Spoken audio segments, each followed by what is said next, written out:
आज GG SSS छारा में भारतीय निवास मैडम ने आई और उन्होंने बच्चों को क्राइम सेल के बारे में गाइड। आजकल आप देख ही रहे हैं, चाहे कोई भी एवेन्यू हो, चाहे स्पोर्ट्स हो, पॉलिटिक्स हो, एकेडमिक्स हो, आप किसी भी स्फेयर को उठा के देख लीजिए,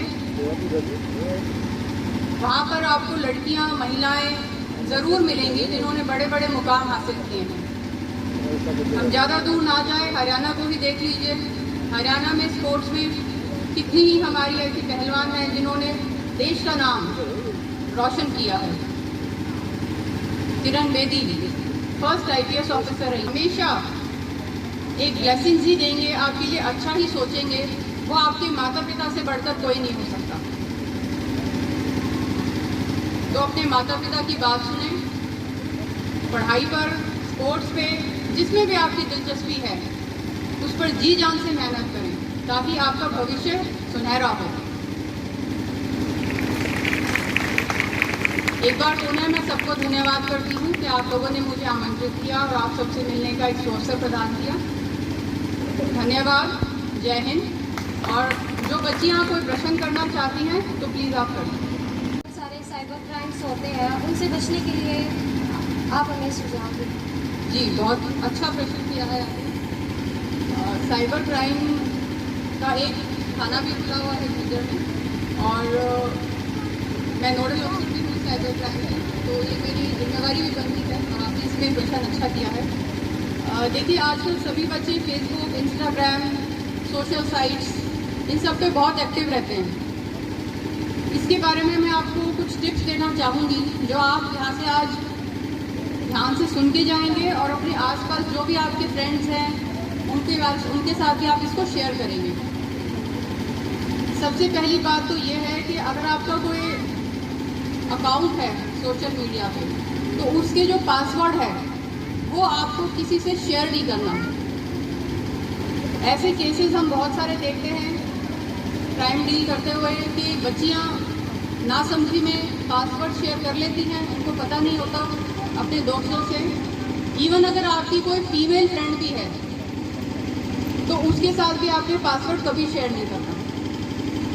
जब वो पासवर्ड शेयर हो जाता है, किसी गलत आदमी के हाथ में वो चला जाता है, तो वो आपकी फ़ोटोज़, आपकी वीडियोज़ किसी भी तरीके से उसके साथ छेड़खानी करके उसको वायरल कर देते हैं। और आपको पता है कि सोशल मीडिया पे एक बार जो चीज़ वायरल होती है वो कितनी तेज़ स्पीड पर सबके पास चली जाती है। तो इसका बेस्ट सल्यूशन यही है कि अपने पासवर्ड बिल्कुल भी किसी के साथ शेयर ना करें। सेकेंडली, आपका जो पासवर्ड है उसको आपको स्ट्रॉन्ग बनाना है, मजबूत बनाना है। उसको ऐसा पासवर्ड ना बनाइए जो इजीली जो हैकर्स हैं उसको गेस कर सकें। यानी कि फॉर एग्जांपल, अगर आपने अपने नाम को अपना पासवर्ड रख दिया तो वो बहुत इजीली आपका अकाउंट हैक हो जाएगा।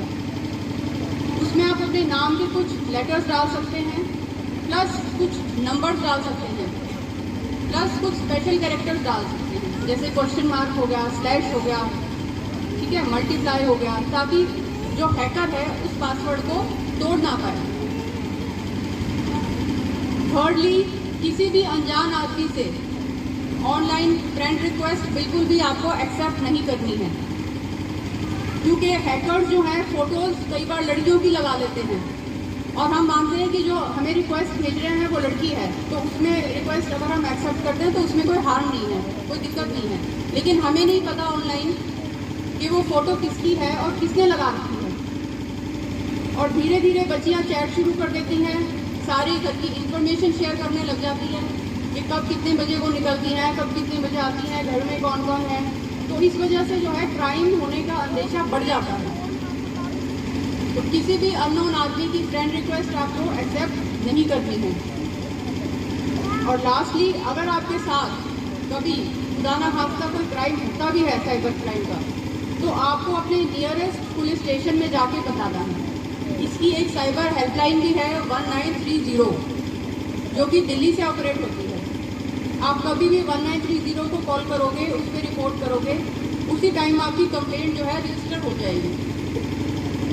हमें कंप्लेंट करना बहुत ज़रूरी है ताकि हमारी तरफ कोई और बच्ची या कोई और लेडी जो है अफेक्टेड ना हो। उसको दबा के नहीं बैठना शर्मी में कि भाई ये क्या हो गया है, कैसे हो गया। उसको ज़रूर रिपोर्ट करें ताकि उस पर जो कार्रवाई बनती है वो ली जा सके। तो अपने पासवर्ड्स किसी के साथ शेयर नहीं करने, पासवर्ड्स को स्ट्रॉन्ग रखना है, किसी अननोन आदमी से रिक्वेस्ट, फ्रेंड रिक्वेस्ट एक्सेप्ट नहीं करनी, और अगर क्राइम होता है तो 1930 साइबर हेल्पलाइन पे ज़रूर रिपोर्ट करें। तो मैम अगर साइबर क्राइम में साइबर क्राइम में कम उम्र के लोग शामिल होते हैं या ज़्यादा उम्र के युवा शामिल होते हैं? बेटा क्राइम की कोई एज नहीं होती। क्राइम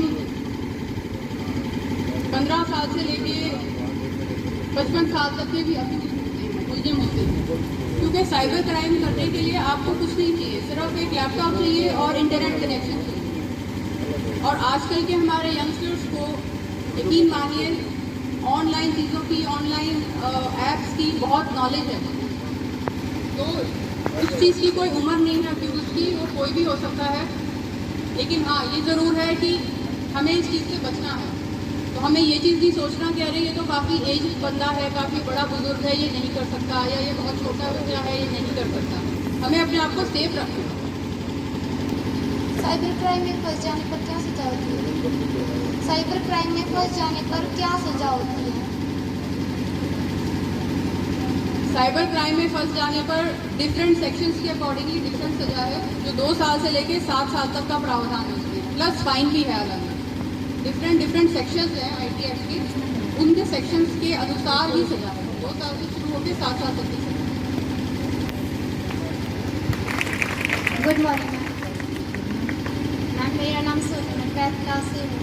तो मैम आपसे फर्स्ट क्वेश्चन है कि आप एएसपी क्यों बने? क्या आपका बचपन से ही रहा?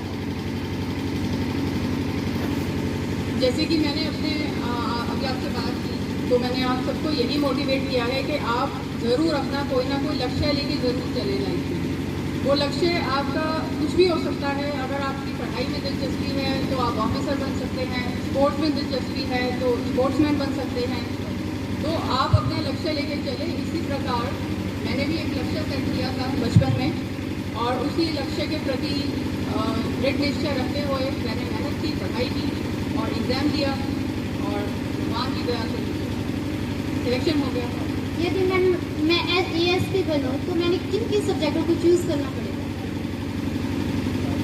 देखिए, सब्जेक्ट आपको ऐसे चूज़ करने चाहिए जिसमें आप 2 से 4 साल तक की पढ़ाई कॉन्टिन्यूसली कर सकें, क्योंकि ये एग्ज़ाम जो है, चाहे HPSC का एग्ज़ाम हो, चाहे UPSC का एग्ज़ाम हो, ये एग्ज़ाम काफ़ी डिफ़िकल्ट होता है और इसके लिए 2 से 4 साल तक की प्रिपरेशन लगती है। तो ऐसा आपको सब्जेक्ट चूज़ करने की ज़रूरत है जिसको आप बार बार पढ़ने के बाद भी उसको बोर ना फील करें, या आपका उस पर इंटरेस्ट लूज आउट ना हो। ये सिंपल शब्दों में मैं कहूँ तो वो सब्जेक्ट आपको हमेशा इंटरेस्टिंग लगना चाहिए। तो ऐसे आप सब्जेक्ट चूज़ करें जिसमें आपकी दिलचस्पी हो और जो आपको अपील करे, ताकि आप जब भी उसको पढ़ें तो आपको वो सब्जेक्ट नया लगे, आपको इच्छा रहे कि मैं उस सब्जेक्ट के बारे में जितनी किताबें हैं या जितना सिलेबस है मैं उसको बार बार पढ़ पाऊँ। उस हिसाब से आपको अपने सब्जेक्ट में। मैम आप अब एएसपी पद पर रह रहे हैं, तो आपने किन किन कठिनाइयों का सामना करना पड़ा? देखिए, कठिनाई तो जीवन के हर क्षेत्र में है, मेरा ये मानना है। लेकिन टाइम के साथ साथ, मेहनत के साथ साथ आप उन कठिनाइयों को ओवरकम करना सीख जाते हैं। कठिनाई मैं कहूँगी, जैसे हम अपनी बात, अगर पुलिस की बात करें तो स्टार्टिंग में हमारी ट्रेनिंग जब शुरू हुई थी तो हमें फिज़िकल ट्रेनिंग जो थी वो काफ़ी टफ लगती थी, क्योंकि एकदम से हम बिल्कुल पढ़ाई बैकग्राउंड से आए थे और आप मानिए कि हम 8-8, 9-9 घंटे पढ़ते थे, तो एकदम से किसी के लिए भी 5 किलोमीटर भागना या राइफल पे लेके शूट करना, वो थोड़ी कठिनाइयाँ थी।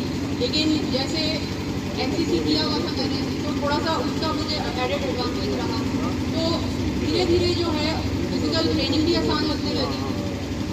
ऐसे ही अगर हम उसके बाद जॉब की बात करें, ट्रेनिंग के बाद जब हम फील्ड में आए तो ऐसी चीज़ें थी कि बहुत ही अनप्रिडिक्टेबल है, जैसे पुलिस की जॉब।